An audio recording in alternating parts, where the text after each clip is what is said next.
Alright guys, so I bet by this point you're wondering, what is this guy doing? Why is he making two billets? Well, originally I wanted to make a billet of screws and without any powder to see how it would weld, and the welding's going okay. If I forge it out some more and stack it a couple times, it would probably get all the impurities out and get all that extra oxygen out, but so far the weld's going okay. So during that process I was thinking, why don't I make two billets, which is what I have right here, and I checked to see which is more pleasing aesthetically and functionally. And one of these I'm gonna make with a semi construction and a core steel 1084, and the other one I'm gonna be putting an edge steel of 1084 as well, but not a semi construction. I'm just gonna be putting the steel on an edge for cutting steel, pretty much like this, and the forge welded close. So I'll get two different results of the same, basically the same knife. I'm gonna make the same style, and then I'm gonna check them out, which functions better and which looks better aesthetically.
Alright guys, the knife is cold. I can hold it now. And I'm starting to have my doubts if I forged the right side. For some reason it just looks like I didn't forge the right side, but I'm pretty sure I did. I checked it while I was forging it to make sure. I don't know. I'm doubting myself. So to make sure, I'm going to clean it up and put it in the etch and make sure that my cutting edge is on the right side and I didn't forge it here on the back, because then I'm going to have to throw it back in and forge it backward. Alright guys, as you can see, we have our screw patterning, which seems like screw patterning because of all the little lines that go through it, on the bottom of our knife. This is the bottom of our handle. I decided to grind on the handle to not damage the blade in case I do have to forge it. And you can see that small part that's darkening up top, that's our hardenable edge.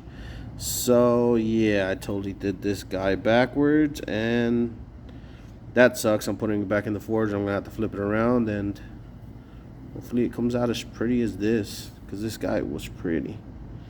Oh man, this sucks. Alright guys, so this video is getting pretty long, so I'm going to cut the build into 2 parts. This will be part 1, and part 2 will be coming out in the next couple of days. As always guys, I really appreciate you. Thank you very much for watching. I'll see you in the next one. Peace.